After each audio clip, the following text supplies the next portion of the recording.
இது என்னன்னு பார்க்குறீங்களா? ஒரு சிஸ்டர் இந்த வாக்கரை வாங்கி கொடுத்தாங்க. இதுக்கு கீழே 4 பக்கமும் வீல் இருக்குது. அதனால் மூவ் பண்ணுறது ரொம்பவே ஈஸியாக இருக்குங்க.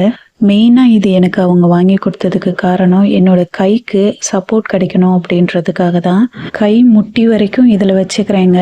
லைட்டாக நான் மூவ் பண்ணால் கூட எனக்கு கரெக்டாகவே இருக்குது. இன்னைக்கு சுவாரஸ்யமான ஒரு சில நிகழ்வுகளை பார்க்க போகிறீங்க.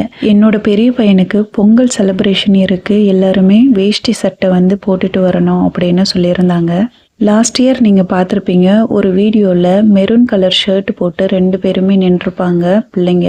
அந்த மெரூன் கலர் ஷர்ட்டையே நான் எடுத்துக்கிட்டேன். அதுக்கு காரணம் இந்த வேஷ்டி தான். இந்த வேஷ்டியில் மெரூன் கலர் பார்டர் வந்திருக்குல்ல, இது அவன் 10th படிக்கிறப்போ ஒரே ஒரு தடவை ஸ்கூலுக்கு இந்த வேஷ்டியை கட்டிட்டு போயிருந்தாங்க. அன்னைக்கு இந்த சைடில் நூலாக பிசுறாக வரலை. ஏன்னா அன்னைக்கு நான் ஓரம் அடிக்காமல் அப்படியே தான் கட்டி விட்டுருந்தேன். அன்னைக்கு புதுசாக இருந்ததுனால பெருசாக மைனஸ் தெரியல. ஆனால் அவன் கட்டி முடிச்சதுக்கப்புறம் துவைச்சதுக்கப்புறம் இந்த பிசுறு அதிகமாக தெரிய ஆரம்பிச்சிருச்சு. சரி, பசங்களுக்கு சமைச்சு கொடுத்துட்டு இந்த வேஷ்டியை கரெக்ட் பண்ணுறதுக்கு ஏதாவது ஒன்று பண்ணுவோம் அப்படின்னு நினச்சிட்டு தோசை ஊற்றுறதுக்கு போயிட்டேங்க. பாருங்க எவ்வளோ திக்காக ஊற்றிருக்கேன்னு. இது மாதிரி உங்கள் வீட்டில் உங்கள் அம்மா சின்ன வயசில் செஞ்சு கொடுத்துருக்காங்களா? தோசை அதிகமாக ஊற்றணும், சில நேரங்களில் முடியாமல் போயிடும். அந்த மாதிரி நேரங்களில் இந்த தோசையை பட்டையாக ஊற்றி கொடுத்துருவாங்கல்ல. பிள்ளைங்களுக்கு தனித்தனி பிளேட்டில் தோசை ஊற்றி வச்சுருந்தேன். கிச்சன்லேயே எடுத்துகிட்டு போக சொன்னேன். இதுக்கு நல்ல தண்ணியாக ஒரு தேங்காய் சட்னி வச்சிருந்தேங்க. இந்த ஸ்டூலும் அந்த சிஸ்டர் தான் வாங்கி கொடுத்தாங்க. உட்கார்றதுக்கு கொஞ்சம் ஈஸியாக இருக்கும் கிச்சனில் அப்படின்றதுக்காக. இப்போது நான் அதில் தான் உட்காந்துருக்கேன். நான் இப்போது ஹால்லேயே உட்காந்து சாப்பிட ஆரம்பிச்சிட்டேங்க. வலி தாறுமாறாக இருக்குங்க. அந்த வலியோட தான் எல்லா வேலைகளையும் செஞ்சிட்ருக்கேன். நான் செய்கிற தோசைக்கு இந்த மாதிரி தண்ணியாக சட்னி வச்சு அதை நல்லா தாராளமாக ஊற்றி சாப்பிட்டா மட்டும்தான் சாப்பிட முடியும். இல்லைன்னா முழுங்க முடியாது. ஏன்னா நம்ம ஆயிலெலாம் சேர்க்கல, இல்லை ட்ரையாக இருக்கும். அதுக்காக தான்.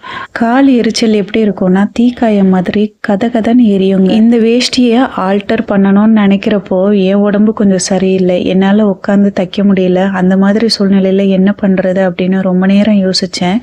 அப்போது இந்த த்ரெட்டெல்லாம் கட் பண்ணிவிட்டு கட்டி விட்டுறலாம் அப்படின்ற மாதிரி நினச்சேங்க. பிள்ளைங்களுக்கு வருஷத்துக்கு ஒரு தடவை கலர் ட்ரெஸ் கொடுக்குறாங்க. அதுலேயும் கொஞ்சம் நீட்டாக பையன் போட்டுட்டு போகணும் அப்படின்னு நான் நினச்சேன். ஏன்னா அவனோட ட்ரெஸ்ஸிங் சென்ஸை நீங்கள் பார்த்துருப்பீங்க.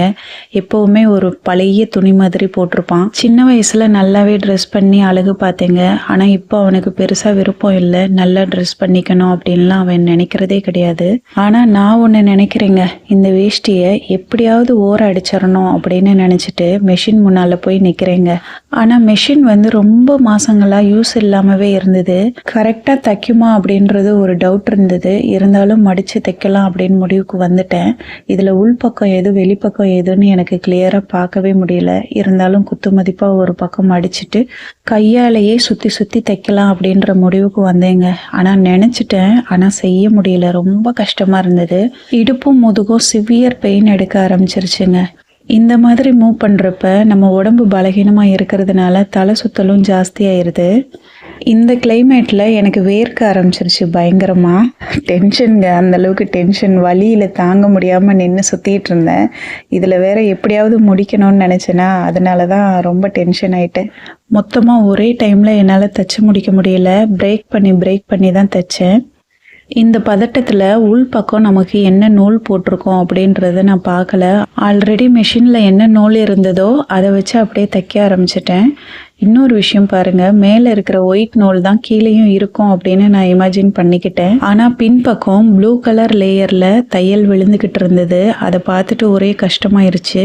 சரி, இருந்தாலும் இந்த மாதிரி பிசுறாக நூலாக கட்டிட்டு போகிறத விட மடித்து அடிச்சிருந்தா கூட ஓரளவுக்கு மைனஸாக தெரியாது அப்படின்னு நினச்சிட்டு ஒரு வழியாக அதை தைச்சி முடிச்சிட்டேங்க. பெண் குழந்தைங்களை பெற்றவங்களுக்கு பொண்ணு ஹாஃப் சாரியோ கட்டுறப்போ அவ்வளோ சந்தோஷமாக இருக்கும். அதே மாதிரி தான் பையனை பெற்றவங்களுக்கு அவள் வேஷ்டி சட்டை கட்டுறப்போ அவ்வளோ சந்தோஷமாக இருக்கும். நம்ம பிள்ளையும் வளர்ந்துட்டானா அப்படின்னு நினைக்கிறப்போ ரொம்ப சந்தோஷமாக இருக்கும். இப்போ எனக்கும் அப்படி தான் ஃபீல் ஆகுது. காலையில் அந்த ட்ரெஸ்ஸை போட்டுட்டு பையன் ஸ்கூலுக்கு போயிட்டாங்க. எல்லாருக்குமே அட்வான்ஸாக பொங்கல் நல்வாழ்த்துக்கள்.